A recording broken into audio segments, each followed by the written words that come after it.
Welcome to the O.V.G.C podcast, episode 6. This is our mid-month episode. We are joined today by our special guest, Seasons Guide, one of our early forum members, and then as regular mod, SD Convoy, or Jeff, is also Hi. here joining us. My name's Jeff. Welcome, Jeff. Unless you'd rather go by SD Convoy. Yeah, it's you. Just fine. You can just call me Seasons if you want to. Zach is all right. Yeah, Zack is my brother. In case everybody doesn't know that, who's paying attention, we're identical twins. So we apologize if we sound the same over recording. You don't have to apologize. Nothing to apologize for. This mid-month episode, we're just kind of trying to keep things fresh in the months to in between the months. Kind of just want to talk about games that we're playing apart from game of the month stuff. Just kind of as a touch base with people who are participating in the O.V.G.C podcast and in the chats and everything, and just kind of be like, this is what we're doing casually off to the side, stuff that we may not post about, stuff that we might want to post about or haven't posted about yet, or maybe just come up with ideas, things like that. We want to hear from you too afterwards. I'm going to make a forum discussion post afterwards so people can tell me what they want to see in the podcast for this mid-month one. We don't really have like a format yet, but we're going to try and develop it as we go. We're going to start off by kind of just talking about anything we've been currently playing. I've got 3 games picked out that I'm doing right now. Seasons has 2, and SD has 2 as well. So, since this is all new, I'll just start. I guess since I've got 3, I might as well knock one off the bat. Heck yeah. So I actually have 4, but that's okay. You have 4. Yeah. We'll see if we have time for 4. I don't even know if I felt like I had time for 3, but I can briefly touch on some of these. I'll be brief. So this month, aside from our game of the month, I've been playing a lot of Dark Cloud for the PS2. Has anybody heard? Have either of you guys heard of Dark Cloud, or anybody in the chat heard about Dark Cloud or played Dark Cloud? I can picture the box art. Doesn't the box art kind of look like a Link clone kind of looking character? Yes. Yep. Okay, I've never played it, but like the box art I've seen like so many times on store shelves.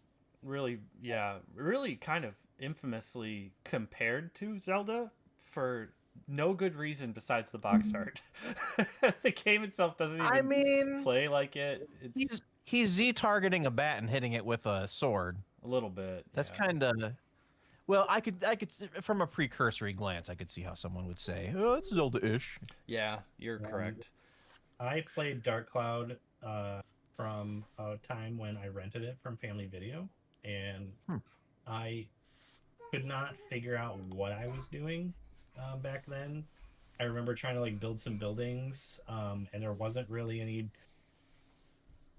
hard structure to it at the time, and I was like, am I doing this wrong? I don't know. Yeah, you got it. Yeah, so there is the building aspect to it. So it's a game with like a whole bunch of mechanics in it that almost have no good reason to be married together. I feel like it's like they took an idea and then they were like, how do we make this building mechanic like become a game? It's like they took 2 games and they kind of meshed them together, because it feels like you're playing one half of the game, which is the dungeon diving, which is what you're doing. He's going to those balls called Atla, and each of those has objects that build your town. The towns were destroyed by a dark genie in the beginning of the game, and your job is to restore them by picking up these things. Isn't ActRaiser kind of a... I guess that might be a completely out of left field comparison, but when I hear a town building aspect and then a dungeon building or a dungeon crawling aspect, is there any semblance between the two? Aside from ActRaiser being kind of on rails with its town building, this game is a little more free floating, but you're totally right, spot on with the comparison.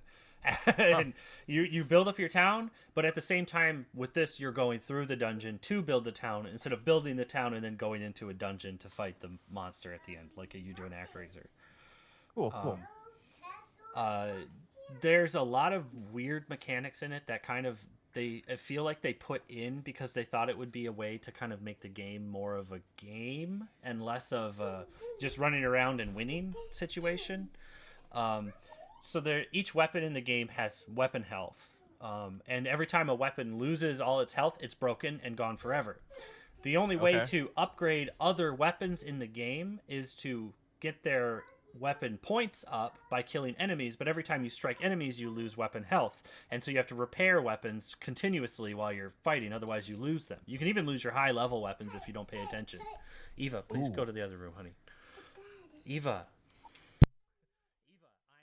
I'm going to say that the dungeons here remind me of like dot hack, like Infection, with how ridiculously open they are. And there's nothing going on except for like a couple monsters. And some treasure chests hanging around. The layouts even like almost kind of have a similar feeling to it.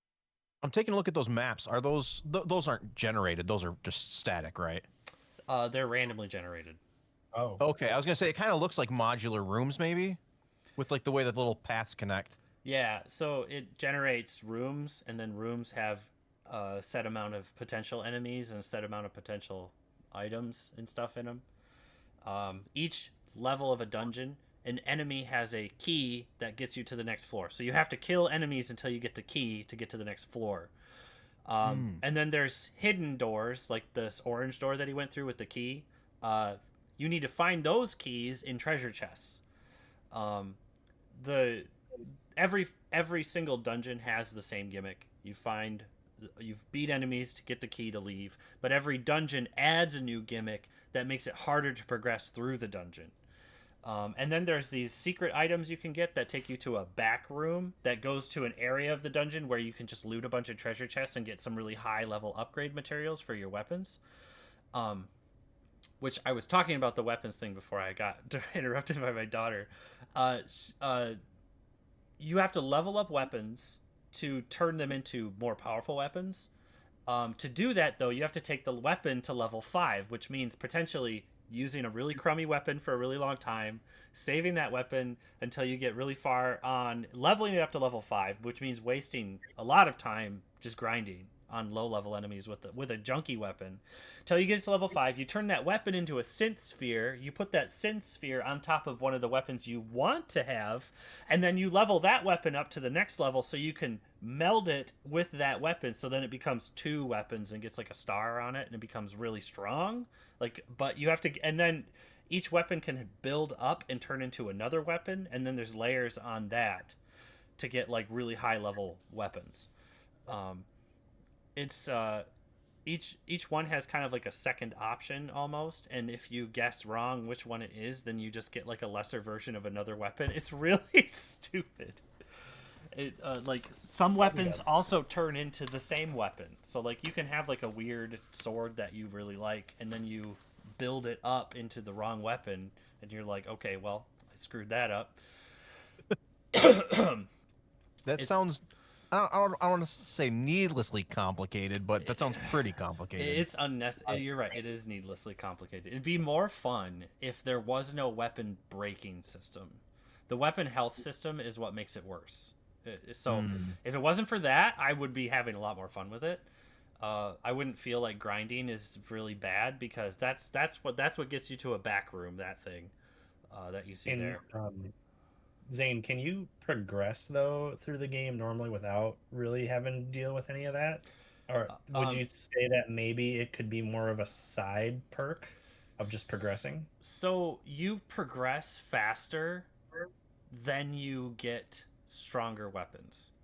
So you're forced to backtrack through stages in order to actually get strong enough to fight monsters later on. So would you say then that you need to engage with this aspect of the game in order to actually play through a game? I would say you have to, otherwise you're not going to be able to fight the end bosses of dungeons, which end bosses each have gimmicks. And then the first 2 bosses, I actually figured out how to cheese them by paying attention to their like bait mechanic. But like where I'd like baited attack out and then move in to hit them. It was a pain. But once I figured it out, it was really easy. If you're not strong enough, your weapon will do like 7 damage, and the final boss of like level 2 has like 370 HP.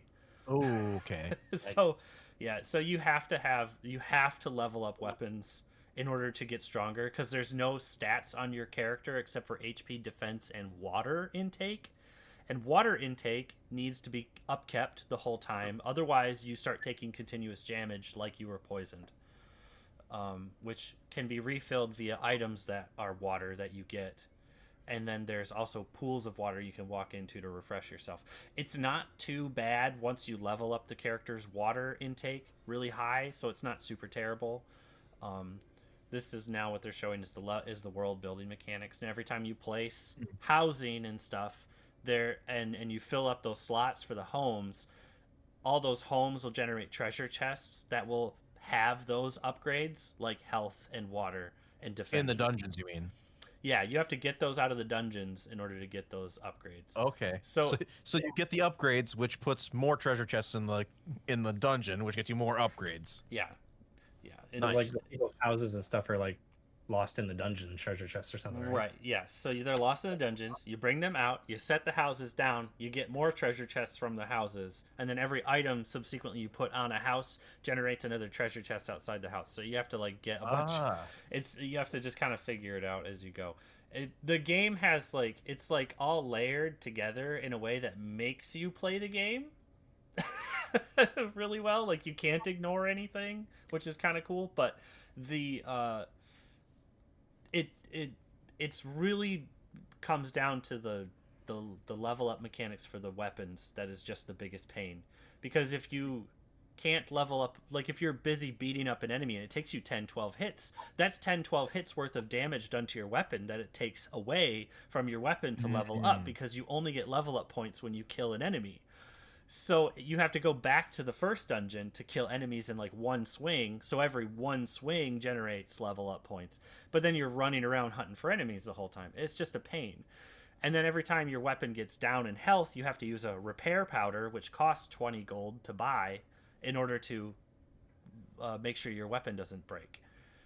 So if you run out of repair powders, the only thing you can rely on is switching weapons or your base weapon in the game, which can never break, but if it gets to 0 weapon HP, it only does 1 point of damage every time. So it's kind of just like a get you through stuff if you want to.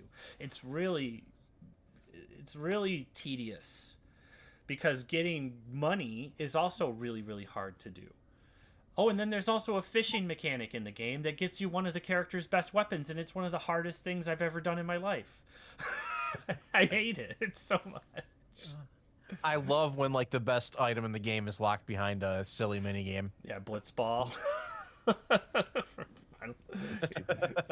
Like, oh yeah. So it. Nice. Well, it sounds like you're having a lot of fun with Dark Cloud. I am enjoying it though. The story is kind of there but not there. It seems like a lot of characters just don't have any respect for you until they find out, until like certain characters you can tell to and tell what's happened. Like your character will tell them what's going on, and they're like, God, I feel bad for you. Like that's really funny. Let's save our whole town. That sucks. Yeah, there's a few things. Yeah, exactly. There's a few things that are kind of weird in the game too. I just ran across this fortune telling lady who tells your fortune by jumping on your head, putting your head in her dress, and she calls it like the pumpkin print fortune telling thing. It's super weird. I wonder if this long play video has any part of that on it, but I don't know if it will. But yeah, there's some weird like kind of, you know, classic culture How many stuff, you know. How many cows out of 10 would you give it? I would give it, out of 10, I would give it maybe like a 6 out of 10, because there's definitely a lot of improvements. 6 cows. Six cows out of 10. It's a good game, but it definitely is there's a lot that it could have done better.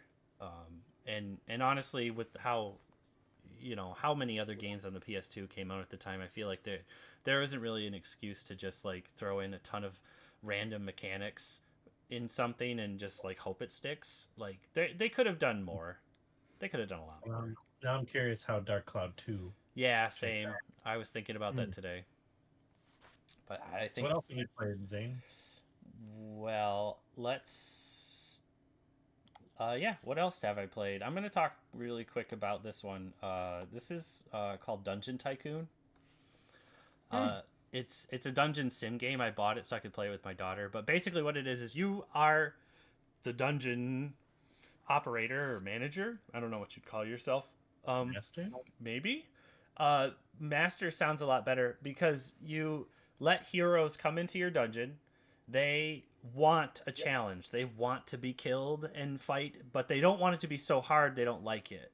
And they don't want to be underwhelmed by it either. So like you got to like balance the monsters and like how strong they are and how much treasure you give to stuff and how much you charge for health potions and stuff in it in order to make money off of it and things like that. So and you have to place like items in it for like beauty, but that beauty mechanic doesn't really mean anything except for maybe it kind of makes like your star rating up top go up pretty early if you mess with it a bunch.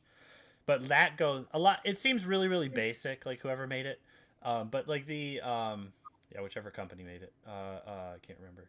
But the more rooms you add, the more big spaces you add, the more that star rating goes up in purple, and then the yellow star rating is what adventurers think of your dungeon. Okay, That seems interesting. I mean, off the bat, just looking at it.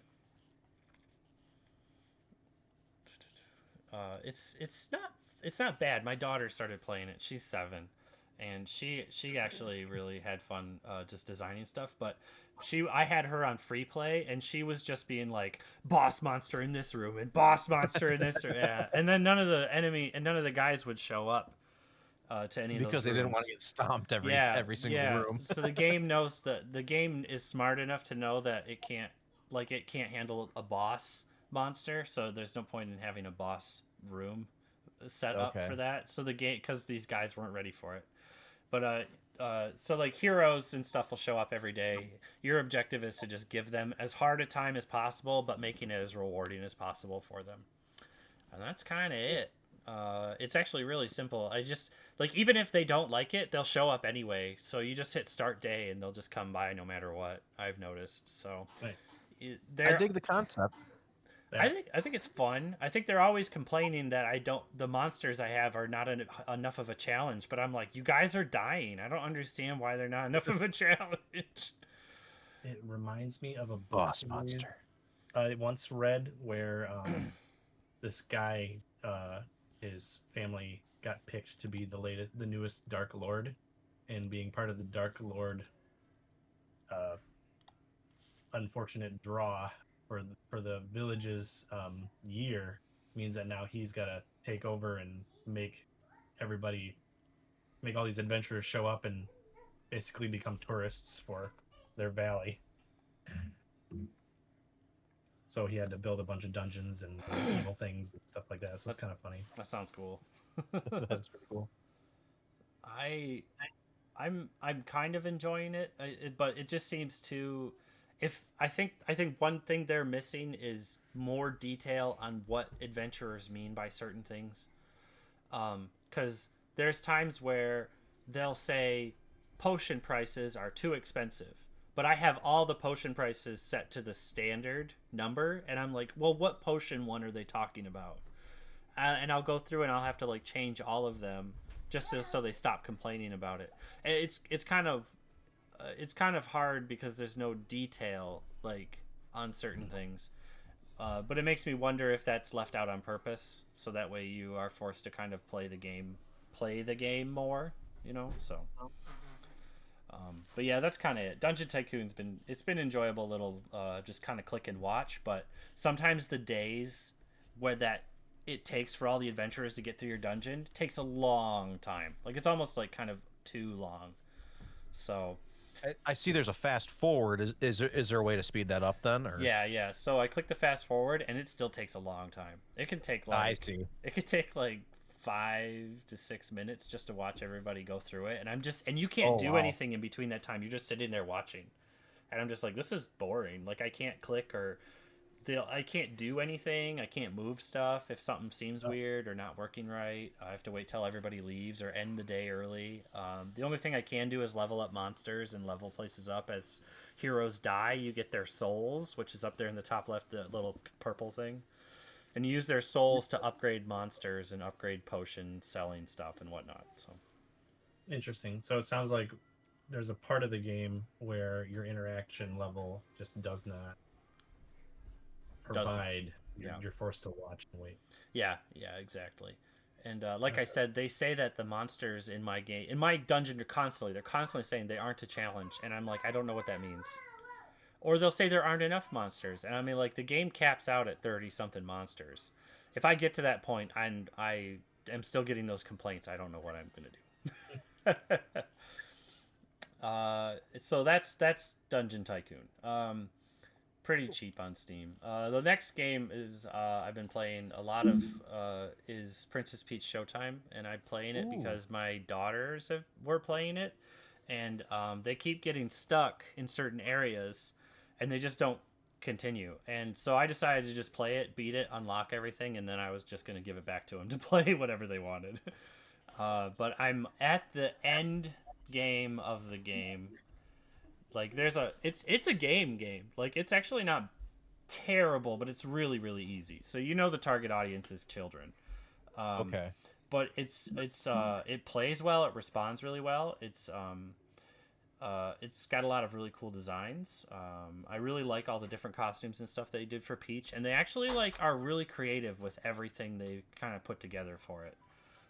It kind of makes me wish that there was almost a full game as some of Peach's costumes that were only one of these costumes instead of just like these little vignettes of just doing stuff. One is like a kung fu master one, which is actually really fun to play as. This one is the sword fighter, which she should get the sword fighter dress in a little bit, which you'll see happen. But you collect those little star things. Those are used to advance to the next stage when you finish. You use the little ribbon guy, I forget what his name is, to interact with everything. There's just a bunch of different moves depending on what you are wearing, and each play here's the sword fighter Stella, that's his name, the sword fighter Sparkle. So yeah, when she gets that, you'll see her transform. And there's a whole bunch of them. If you haven't seen any trailers, there's a one where some of them aren't even fighting. One is you're a detective and you're walking around trying to solve clues for a case. Which actually the second detective one was really cool. I actually really liked it. You had to find a bomb before it blew up. Oh, cool. Then there's one where you're an ice skater, which is it's like a little ice skating challenge. There's one where you're a patissier, a baker, where you make cakes and stuff, and it's just a bunch of challenges where you just make different cake designs. But there's a bunch of fighting ones. One where you're a cowgirl. One where you're, like I said, a kung fu master. Then the game also has some challenges. Oh yeah, one where you're a master thief. Yeah, it's pretty cool. Oh, cool. So it's not a bad game. But I get kind of like I can feel like I can just keep going and going and going. I played it for like 3 hours straight the other day. But like I said, I'm almost at the end. Done? I'm almost done. I'm over halfway done. I'm at the last 4 stages. Plus, I have to do some extra stages where I save the people who are in the plays that Peach is playing as. So she's taking on the role of one of the Sparkle people, whatever the heck you call them.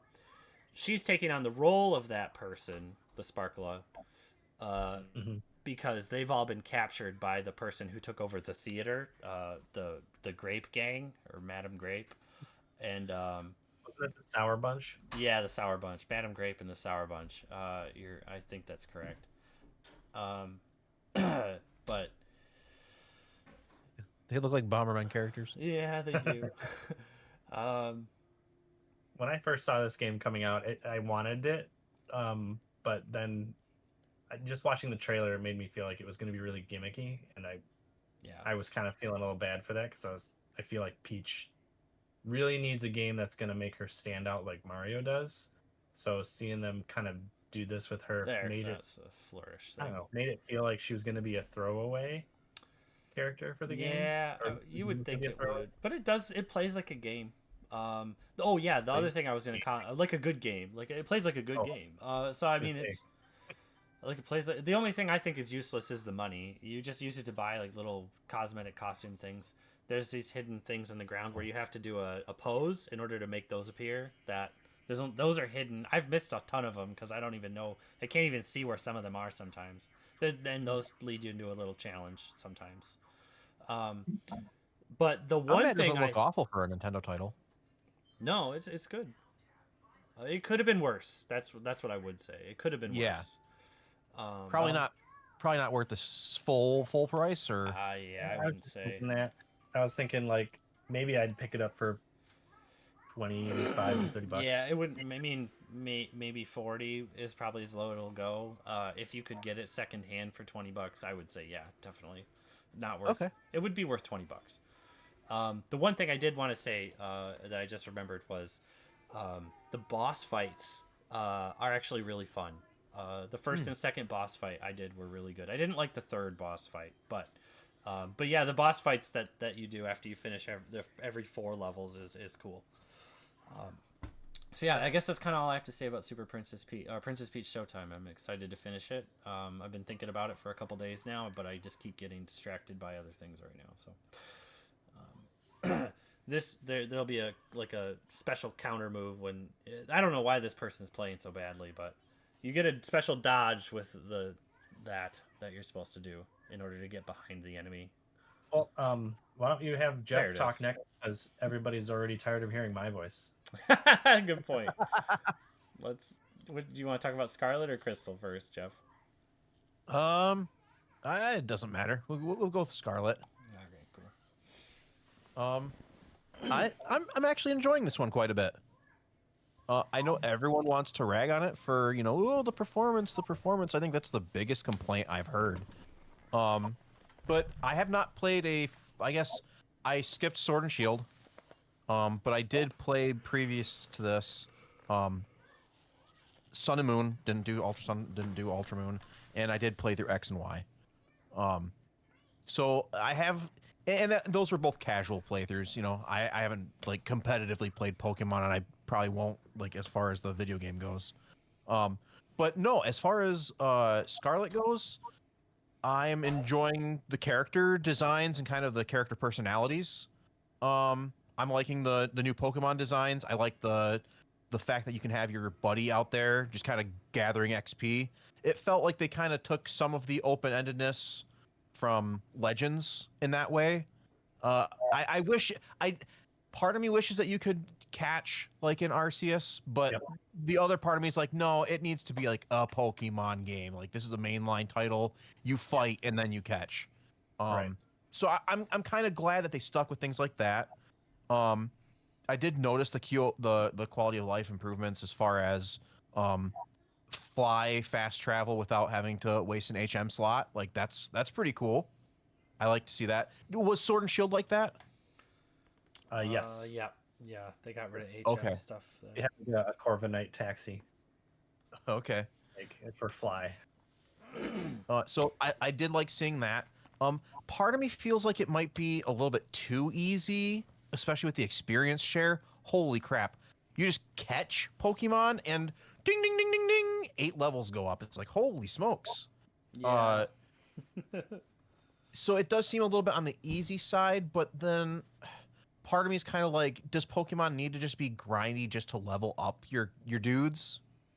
Right. Like, how grindy should a game be when you're supposed to be collecting all the monsters? You don't really have time to build them all up. Yeah. So you kind of lose. Choices. Sorry. Right. Yeah, you lose a lot of your own ability to pick and choose the Pokemon on your team because everything would be so weak. But sometimes even if you catch a new Pokemon, they're still weaker than your main team because of the EVs aren't earned yet from other Pokemon battles stuff. Right. The inherent you're buddy with your Pokemon, so therefore it's a better Pokemon than one that's wild. I was gonna say that in regards to the grinding aspect, I think I did actually have to grind a little bit in the beginning of this game, because I was going out and just catching everything I could find, and I think that forced me to engage a little bit more with the exploration aspect rather than go like gym to gym to gym. I also was kind of shocked with how many items they just give you. Yeah. Like, I'll just be running around on Koraidon, I think that's the guy's name. Yep, And there yeah, you just pick, there's a potion, boom, there's an Ultra Ball, boom, there's like, it seems a ton more generous than the old games, which when they do that, it encourages me to not item hoard. I actually like that. Games that don't give me a lot of items, I item hoard, and then I get to the end of the game and it's like, wow, I got 99 hyper potions. What do I need these for? But when they're just gonna give them to you, okay, I'll throw that Ultra Ball. That's no problem. I don't feel as much of a need to conserve, which I enjoy in this kind of a collectathon game. You know, you're collectathoning your monsters. Holy crap, the surprise trading is broken. It is now. It's frustrating right now. I started the game and collected a whole bunch of the level 1 dudes, sent them all up, and I'm pulling in, shiny level 100 legendaries. Obviously I'm not sending them to Pokemon Home anytime soon, or battling online with them, but it is kind of hilarious just to see. But I did get quite a few starters that appeared to be legit. They weren't shiny. So I've got all 3 of the starters in my team right now, which is kind of cool. And I really do like the fire starter quite a bit. The fire ghost typing, like it's pretty good. And there's ghosts everywhere in this game, it seems like. Yeah, they kind of ramped up the ghost types. Fuecoco's final evolution. What's it called again? I didn't play it. I had Sprigatito. I had them all. Thanks, Adam. Skeletors, that's thank it. you. Yeah. Thank you, Ammons. We should definitely talk about the analog pocket when you talk about Crystal too. For sure. The one thing that gets really samey though is running around and picking up items and then realizing that almost everything is always the same no matter where you go, kind of, and you don't really there aren't really rare items on the ground all the time. It just kind of feels really boring, some of it. But I'd agree with that. I would say you can tell by the DLC the direction they're going to go, or could go, with how they design the worlds, because it feels like when they had more limited space, the creativity and the nuance of the area you were in felt way better, and every time you explored something it felt more earned than when it did when you were playing in this one. If you go to that truck, I think that's where they do a Mew reference joke. You gotta use strength on the truck. You gotta use strength. Can you help me move this truck? I think he says something along those lines. Anyways, did you have anything else to say about Scarlet? Are you feel like you're almost done with it, or? I'm kind of got my Pokemons at about level 50. So I've got a ways to go, I think. Yeah. I do like how getting, I do like the open-endedness of it, like, choose your stage, kind of, choose your battle. But I do like how getting what do they call them, the alpha creatures or whatever, the Titan battles, that was it. You unlock the mobility, like you get the super high jump and you get the glide, you get the dash. I do like how it pushed me to do those ones early, actually, because I'm like, I want my mobility so I can explore more of the map easily. Definitely. Yeah, and you'll love it at the end. You'll love it at the end by the time you're done.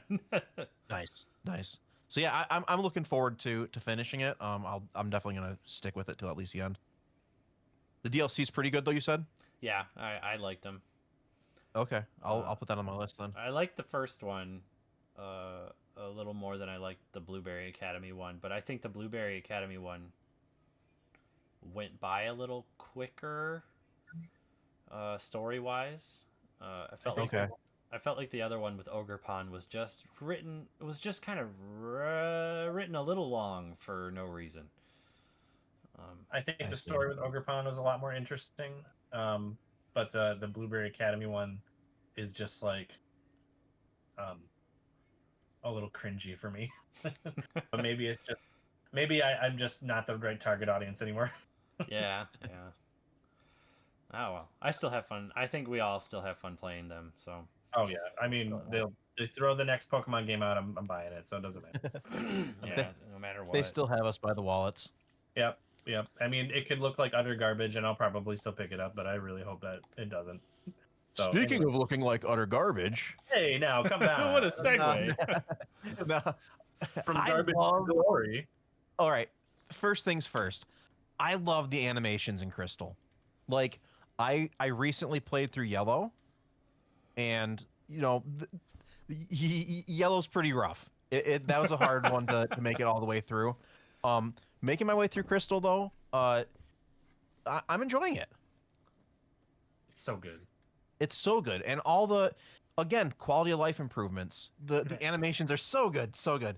But the Poke Gear, having the different slots in the bags, like Gen 2 added so many quality of life things that were very much needed. After playing Yellow, I'm having a lot better time with Crystal. I don't know. Aside from them being big quality life improvements for the first game, the huge maps pretty cool going back into Kanto. We all enjoyed that. Yeah, big Um, surprise.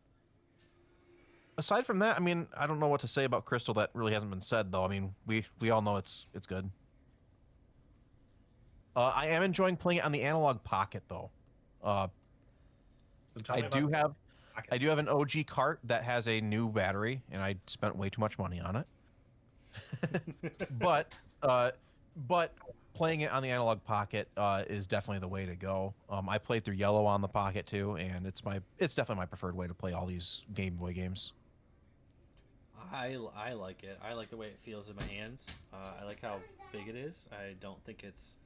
I think it's worth the money if you could get one and you still have Game Boy and Game Boy Color games or GBA games that you do want to play. Like I've been playing on it too, still with other stuff.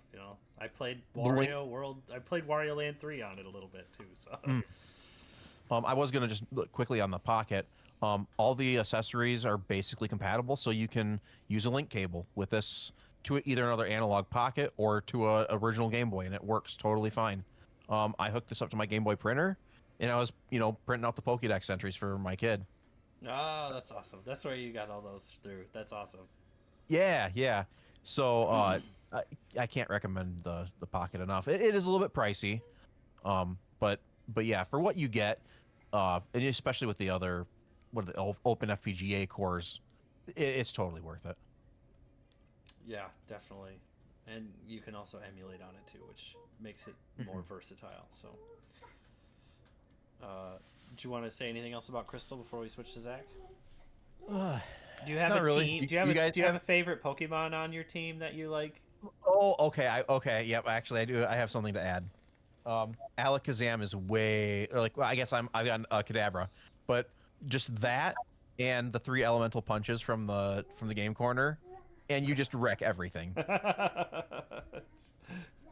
Totally. How far So- are you? A badge?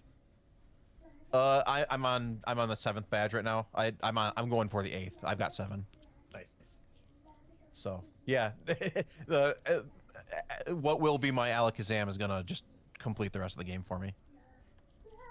Yeah, I mean he's pretty much like top tier Pokemon in the OG games. I'm pretty sure it was the same. Through The Crystal special Gold's attack, I open. think, is like crazy high on him, right?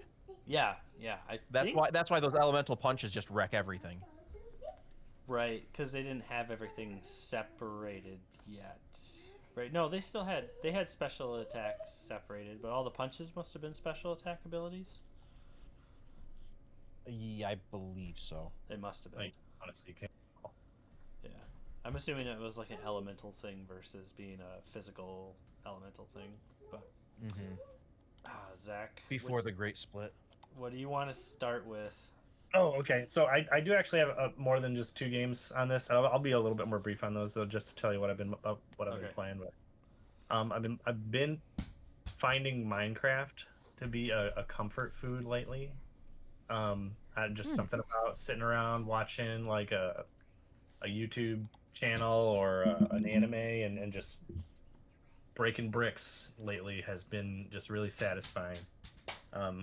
Just a nice chill out thing when I can't concentrate on what I've been trying to play, which we all know Chrono Trigger was the game for this quarter semester, and I threw it away right away. And I was like, okay, this is my opportunity to jump into Chrono Cross because I've always wanted to play through Chrono Cross. So I naturally picked up Chrono Cross. I actually own it for the PlayStation, but I didn't want to play the PlayStation version. I wanted the Radical Dreamers version on Switch, so that's what I picked up. And I played through a decent chunk of the beginning, and I gotta say, it just does not feel good to play. Oh no. I'm really disappointed with Chrono Cross. I'm really grateful for the Radical Dreamers edition being it allows you to speed up, so you can like hold a button down and make yourself go all over the map and get from one spot to another really quick. Because man, if once that's off, you're just like really slow, and when you walk, and then if you like aren't clicking on the right stuff, you might, I don't know, miss the door you're trying to get through. It doesn't feel good. The story doesn't feel like it holds any weight whatsoever. The characters like joining your party are just so haphazard. It was just like, hey, man, you showed up and we talked about cats. They joined your party. Yeah, I'm coming with you. Don't you get a straw man in the beginning of the game that you just chat, like you click him and it's just like it came to life and then it follows you? That's it. No, he's not he's still at the beginning ish, but you have to like go to the other version of your world to get him. Okay. But you have to like, gosh, I got him and then I totally forgot how I got him because it was just, I don't know, didn't really matter. Yeah. So Strawman showed up, but I got to the part where you turn into Lynx. Spoiler. Ruined it. And after that, somebody joined my party right away who was, I don't know, they just were there when I woke up. And they were like, all right, fine, I'll help you get out of this place that you woke up into. And then they stay with you. And then, I don't know, there's no reason for them to be there.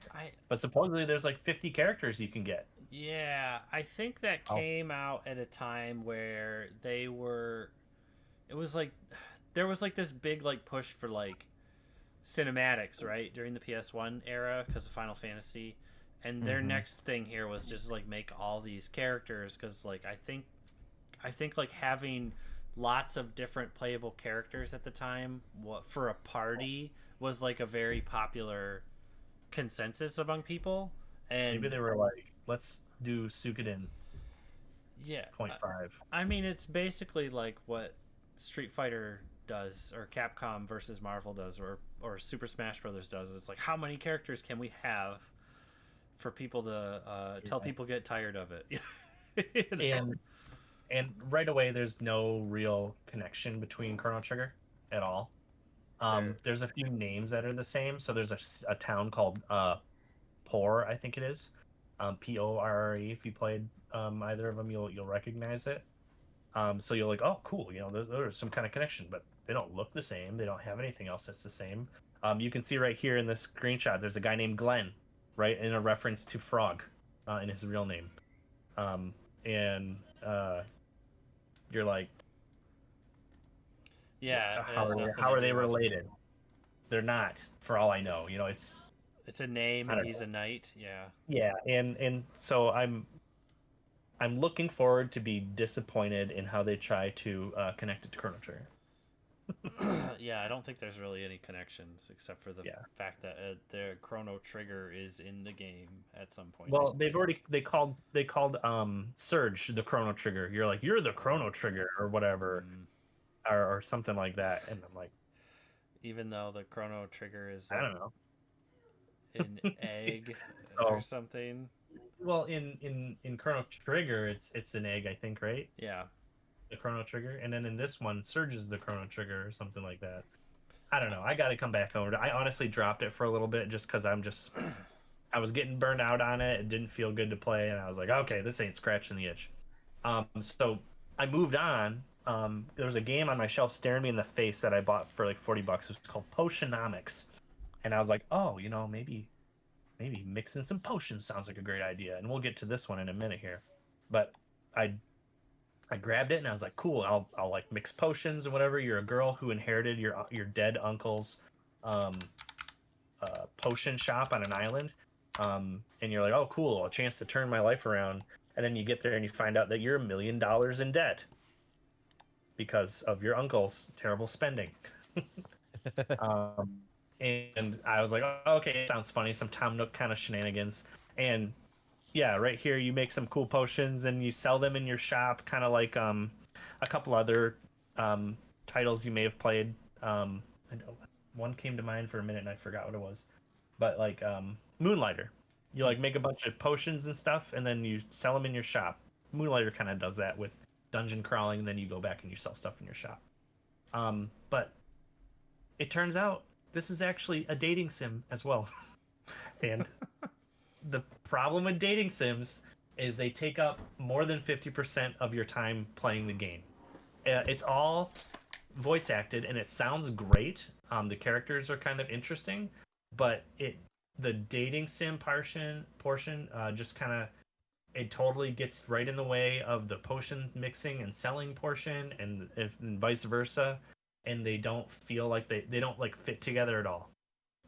They are like two separate halves of the game, um, and just yeah, I don't know. There's even this, and there's a haggling aspect to it here too, to try and sell all your potions. So you have to like use cards to like change the price and try and get people to spend more money on your potion, and they will counter it to try and spend less potion or spend less money on your potion. I think Haggling. it's a fascinating idea. I think it's great, but it wasn't me at the time, so I just put that down right away. Um, so I was like, "There's something here that's scratching the itch." I like her Go ahead. facial expressions. Yeah, I've noticed that it's she's very emotive. yeah, they've got some fun stuff. I think it's going to be a fun game once I actually want to come back around to it. But right now, I was just like, um, I guess there is a marriage between the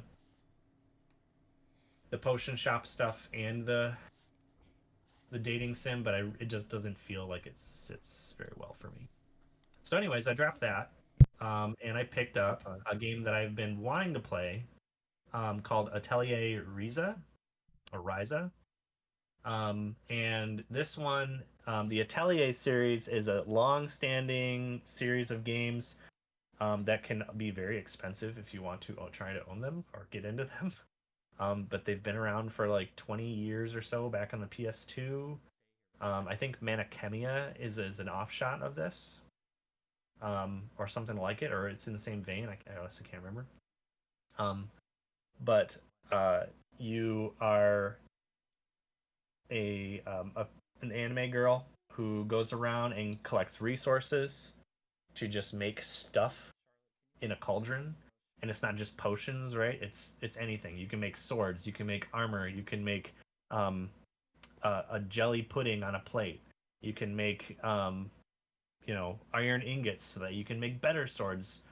Um, so you can take all these materials that you find in the overworld as well as in battles, bring them back, get stronger, go out and do more stuff.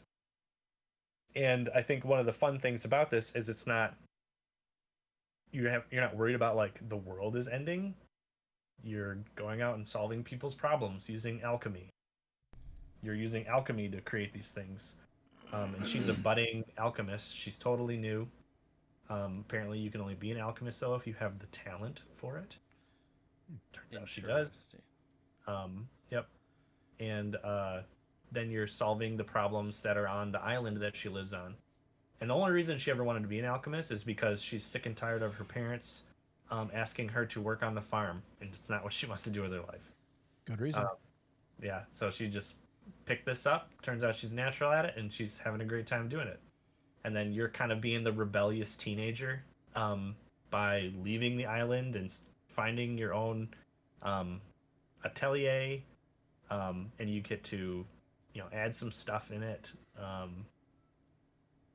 and you and your friends end up trying to solve the town's problems still using alchemy, and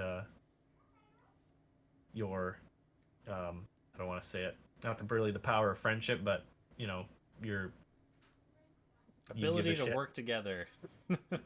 You give a crap about the people who live there, so you want to do stuff for them.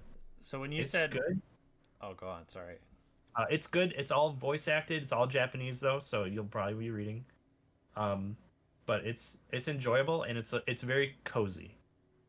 There's, you can do your own thing. There's 3 games in this series, and if you want to own them all, you're looking at spending probably about $70 to $90. Okay. All on the Switch then? These are all on the Switch. You can get any of the Atelier games on Steam, and they regularly go on sale like every few months. Okay. You can get them really cheap if you do it that way. I like the color and design. It kind of looks like the Tales games, but with like a little more shading added in. You said this is kind of similar. Is this based on the Manakemia games? Because I know the Atelier games were out before Manakemia, like Atelier Iris, right? I think they are in the same vein, if I remember correctly. They're not related. They're just in the same. They're just making the same kind of game under a different title. I think so, but don't quote me on it. I'll have to go back and research. Yeah, I know there's a lot of them. How is that not Dragon Quest Slime copyright infringement? It's a pony. There are slimes like that in Ragnarok Online and even in Zelda. Here comes Square's lawyers. Everybody's got a slime. Like a slime clicker game. There really should be. We should make a catalog of every slime in every video game ever. the great slime catalog. The great slime catalog. I'm down. Let's do it. Amens, get on it. You're our guy. I know you'll do it. Print it out on the scroll, please. Fully... Bring forth the scroll of slime. Starting and separate them all by year. We definitely looking forward to playing more of this. Awesome.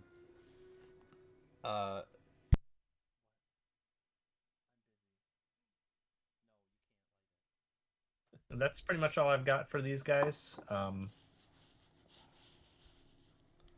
Some games I'm looking forward to playing, but probably in the later future. As we were saying, you should make a catalog of every slime from every video game. Dude, I totally forgot about Slime Rancher. Gosh dang, that game was fun. I've been looking at playing that. I haven't picked that up yet. I love Slime Rancher. The what is it? The Plort edition or something like that. Plorts are the money. With that, we're pretty much at the end here. So we're going to play our video game music quiz, number 7. This one I made was about Super Nintendo games. Jeff, had you listened to the quiz yet? No, we're doing it live. We're doing it live. Okay, great. I know Zach's gone over it. Amens and Dasbrat have both made their guesses. I've got everybody's scores set aside here. But I'm going to go over it live with you guys, and then it'll be fun with you, Jeff, not having heard it. So I'm going to give Jeff the chance to answer these things first, and since I've heard it before. I did make it kind of unreasonably hard, unfortunately. I was kind of going through a bunch of Super Nintendo stuff, and I was like, oh gosh, I remember this, or oh gosh, I know these soundtracks, and then I was like picking stuff that I thought was like, I think this is familiar enough, but I definitely know there's some on there that none of you would know because of JRPGs.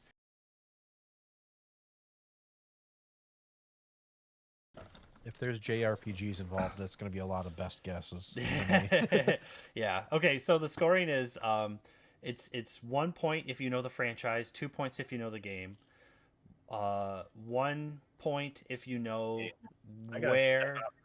My father's. Oh, it's 2 points if you know the game, if you know where the song is or the name of the song, and then you get an extra point if you know who the composer is. And I just threw that in as like a random fun thing. So, but yeah, really the points don't matter. Yeah, composers are style points. I just count them.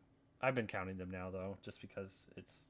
I just say Koji Kondo for everyone. Yeah, you could, and you win. Or was it Nobuo Uematsu? Uematsu, yeah. Yeah, you can say him or Koji Kondo, David Weiss. Grant Kirkhope. There you go. Any of the brilliant minds. Don't worry about scoring, Jeff. I just want to know if you know what game it's from, more than anything. We will see. Hopefully Zach will get done on the phone here in a quick second. So I'll have to edit this intermission out when I go to post this video, because what happened is my oldest daughter accidentally hit my youngest daughter in the face with a toy, and so I had to go do damage control, and it was easiest to just give them their nighttime gummies. I hear you. Be like, oh, here you go, kiddo, nighttime gummy. Speaking of, I better go make sure my kid's not destroying the living room. Yeah, you can give it a second. I apologize, everybody. We're going to take a short intermission before we do this. Then I have an announcement to make when we're done.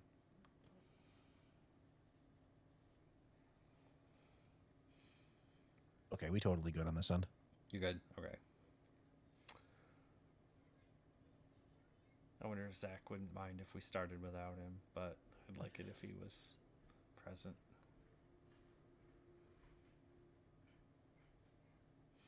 There's 22 songs in this one. Okay, Zach says we're good to go. All right. You ready? Yeah.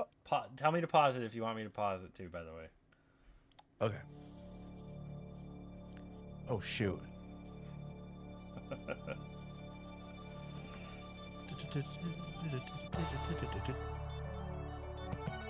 Oh, gosh darn it.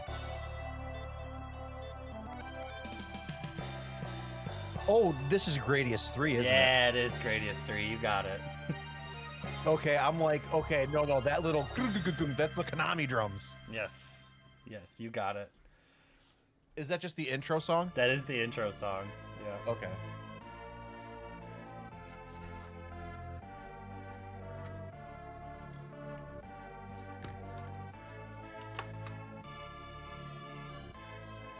Okay, this is sounding kind of JRPG-ish.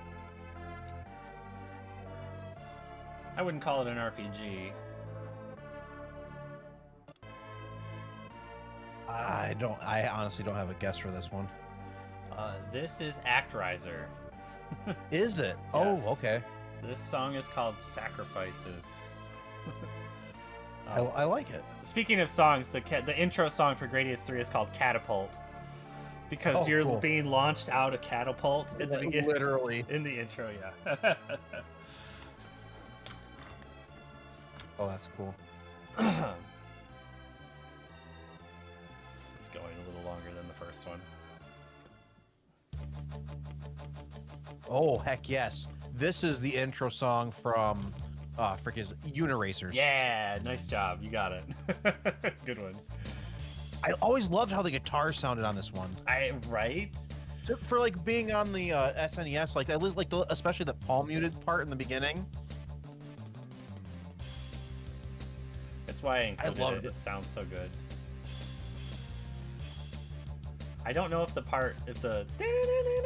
is on this one, but there it is. Yeah. That's so good.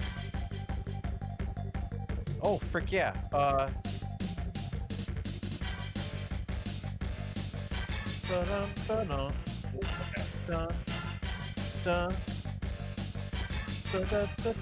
this is Star Fox. Yes, it is. Oh, it's Star Fox Okay. too? Okay. Is this Corneria? It is Corneria. Very good. Okay. I gotta Star Fox. Is Star Fox actually Koji Kondo? Yeah, Star Fox is Koji Kondo. Nice. Oh, damn it all. Okay, I gotta ask. Was number 2 Actraiser? Yes, number 2 was Actraiser. Yes. Was number 3 Top Gear? No, number 3 is the title theme for Uniracers. It's a racing game. Yeah, it is a racing game. The first one is Gradius 3. Okay, when I got that. It's the intro for Gradius 3. Nice. Okay.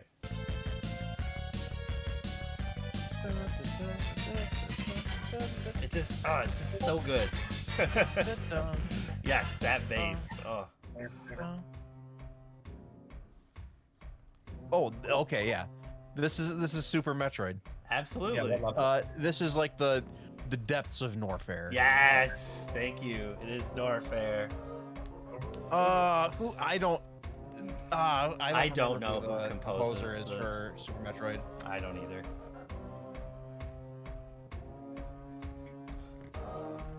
Koji Kondo. Oh, it could be. I should be tracking your points, Jeff. You're actually doing really good. Good job, Jeff.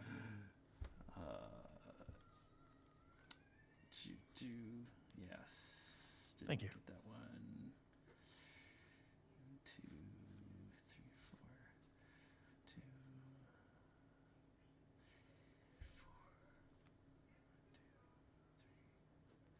4. Yeah, you were doing really good.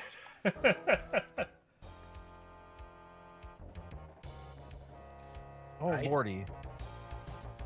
I said this Double one. Dragon. You're close because it is a fighting game. Streets of Rage?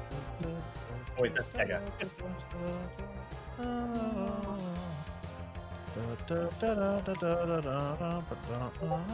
Is this Street Fighter 2? It is Street Fighter 2.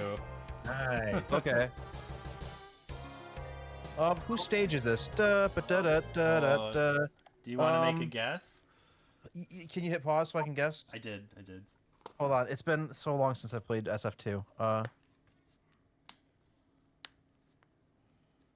Is that the Ken stage? It is the Ken stage. Yes. Oh, Okay. God. Okay. I love how Wow. you got it without making a guess. I would not have given you the point if you'd have bounced around. Very nice job. Thank you. How many cows is that? That's a lot of cows. I don't know if you'll get this one, but it's so good. It is one have track no idea what that is this is. Crazy stereo stuff. in a series of other badass tracks. I'm gonna guess. Oh, Seven Almonds, Saga? you have really good ear. I think sounding like GoldenEye is a really good hint. Oh man.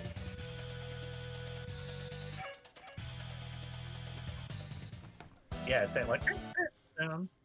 It's. Do you guys give up? I give up. I don't know. It's the soundtrack for Killer Instinct. It's Nice. It's what Reptor. Okay, so rare. Yeah, rare. So is that why? Is it no? That's not David Wise. Is that? I don't think so. Yeah, I don't know if he was exclusively like just the sound artist for Rare. I know he did. I don't think he was. Okay. Midway published it. No, a whole bunch of people. Mick Gordon. Oh no, that's 2013. Robin Beeland. Okay. And Graeme Norgate. No idea who they are. Great. Well, this next one I know for sure.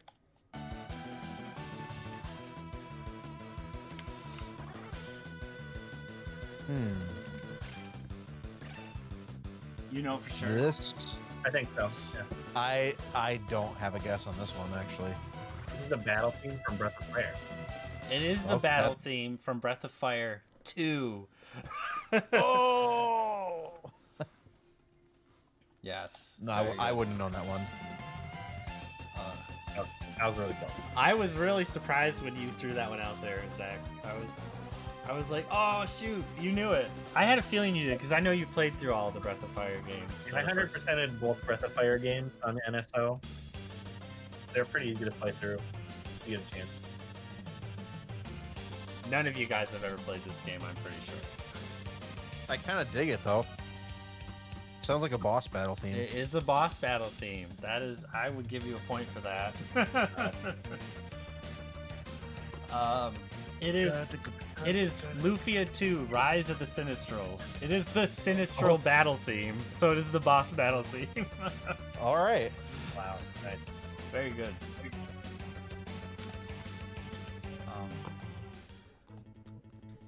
This one, I don't think you get. This is another RPG. Sounds so fun though.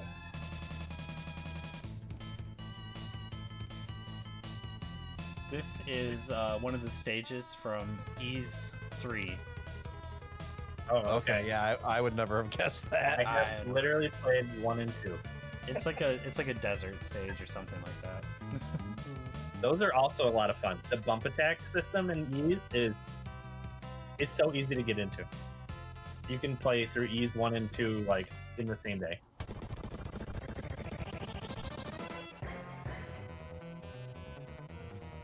Ooh. Sounds like a temple. Either that or a sneaky boss theme. I love this soundtrack because all the names of the songs are just random sentences. Kind of. I would Can you call give them. us a hint, maybe? It's an auto-scrolling. It's a side-scrolling, auto-scrolling, side-scrolling shooter game. Side-scrolling shooter. Mm-hmm. I honestly don't have a guess for that one. It is super R-Type. Okay. Is it? Okay. The name of the song is "Return of the Creature." All of the songs in the Super R-Type OST are all weird names. Like they're all named something. That's all kind of weird stuff sometimes. Oh heck yes! This is Goof Troop, isn't it? It is Goof Troop. Is it? Is it the boss battle from Goof Troop? It is the boss battle from Goof Troop. Okay. I was just playing that with my son the other day. Ah, that's Co-op amazing. is so good on that. Co-op is such a good. It is so feature on that good. game. It's super good. Nice. That, like, The little Capcom horn going off. Yeah, you can Yep. pick that out anywhere. nice. I thought Super Mario RPG. I couldn't. I didn't know. I know this one though. I hope Jeff does. I'm digging the tropical stuff, like the tropical feel. Whip, whip, whip, whip, whip. This one's not ringing a bell for me. Kirby's Dream Course. Yes, it is Kirby's Dream Oh, Course. Dream Course. Okay, okay. This is level, or is it level this select? is when you make your character card where you draw a picture on it of whatever you want or with little Oh, cool. stamps. Yes. I thought that music was so unique. Ooh. I know this one. This is Contra 3. It is Contra 3. This is the top down level. Like stage, is that stage 2 or 3? It's used in a couple different places actually. This is the first level too. It is the first level. It's called Okay. Ground Zero. But Yeah. you're right, Jeff. They actually only use this music in one stage, as far as I know. Is it just the first level? Yeah, because Oh, every it is, stage it has is. every stage has its own soundtrack. Does it? I thought for sure they used this Nope. song again. Heck yes. Heck yes. This one is. Oh shoot.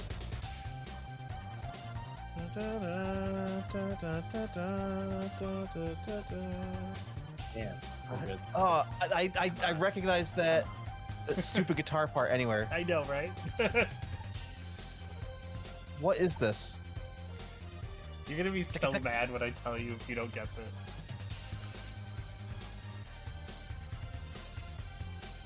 Play that back from the beginning. I love that so much. It's so good. Oh.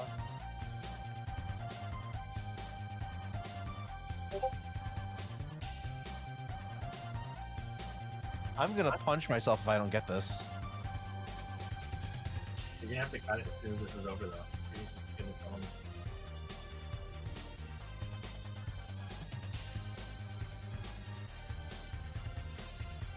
You're gonna have to tell me, but I'm gonna be so mad. It's Tell 'em. it's Castlevania Dracula X. The song It is called is. Bloodlines. It is. Das Bloodline. Brat said Rondo of Blood.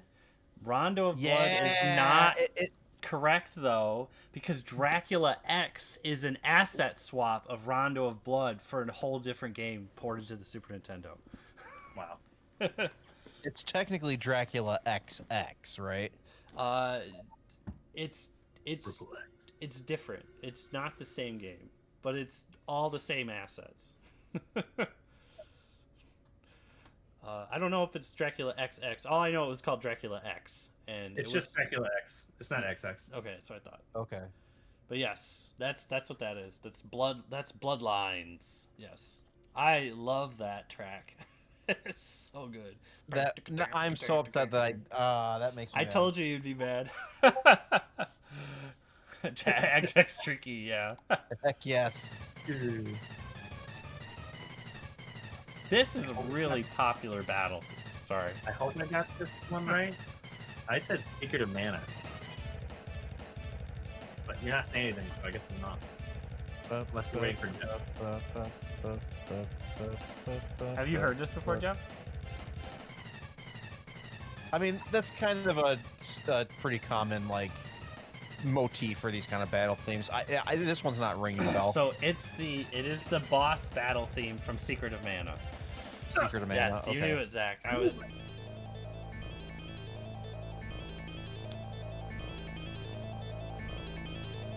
Okay. Oh, that sounds like Ninja Turtles. It This is gotta Ninja be- Turtles. Nice. Which one? Turtles in Time, Yes, it is Turtles in Time. right? Yeah. Can you So take that us- would be. This has got to be. I don't know exactly what it's a boss fight, obviously, but which one? It doesn't sound like the standard boss fight theme. Is this the one where you're like throwing the guys into Shredder? It is actually. It's literally that boss theme. It's called. The song is called Last Boss. Okay. That's so fun. Nice job.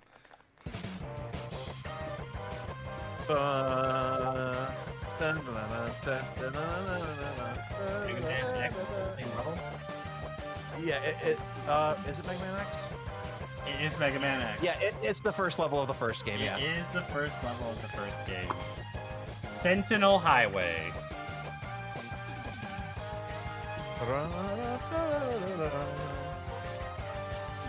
I wanted to throw an easy one in there. But the next one's the easy one. The next one is an easy one. Oh heck yeah! So good. This is Sticker Brush Symphony from Donkey Kong Country 2. Easy. Easy money. So good. And that is David Wise, right? That is Yeah. David Wise, yes. Listen to this on repeat often. Gosh, oh my gosh. I love how he was able to get those synth sounds out of like the SNES's sound chip. Like the way he kind of like had like all the different samples to cycle through to get those like filter sweeps. So good. He's such a god. Ooh, interesting.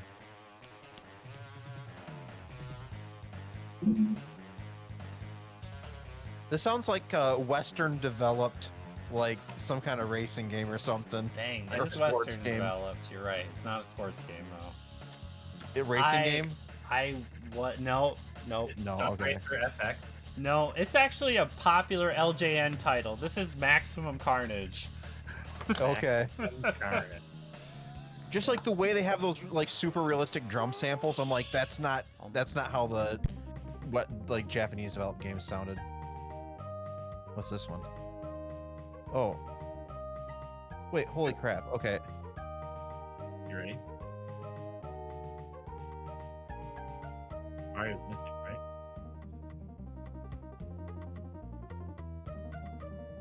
Mario's missing the Yes, the it guest is there? Mario is missing. Yes. Okay. I can't take credit for that. Zach said it, but Okay.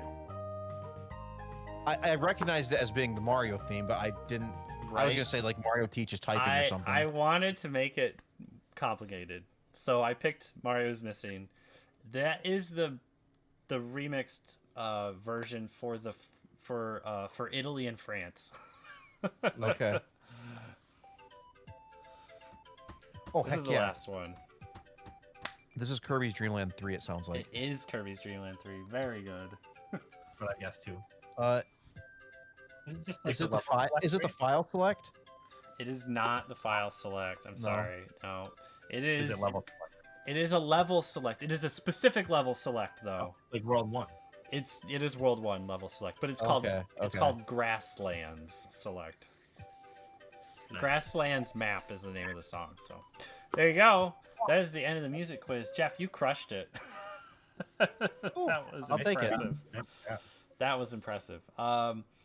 So that blows away everybody's everybody in the scoring. So Almonds, you got 14 points total.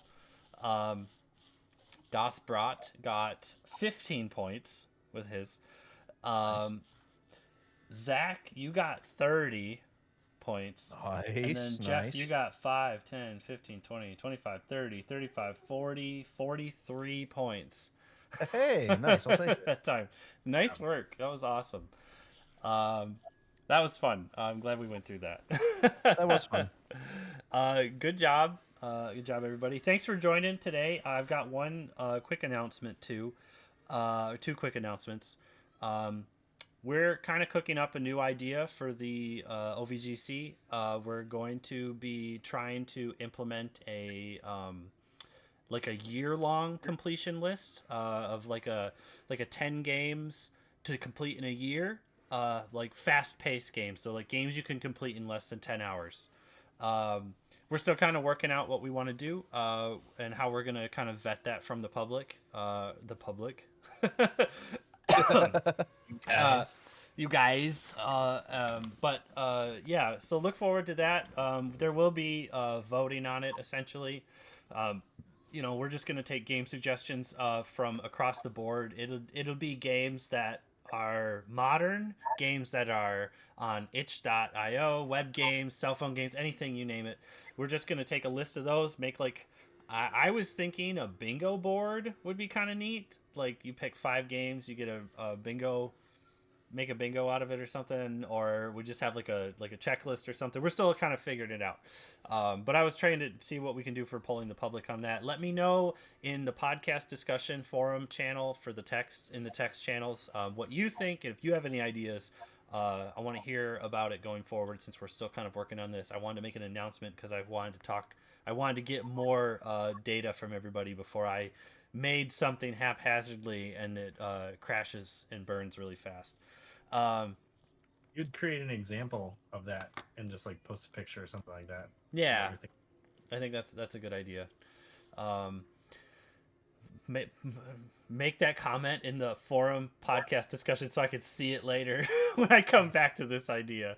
For now, we're going to open up voting for our game of the month for March, starting after this ends. So if you have any games you want for our 3rd month of the year for March, throw them out there in the voting chat for the classic monthly game.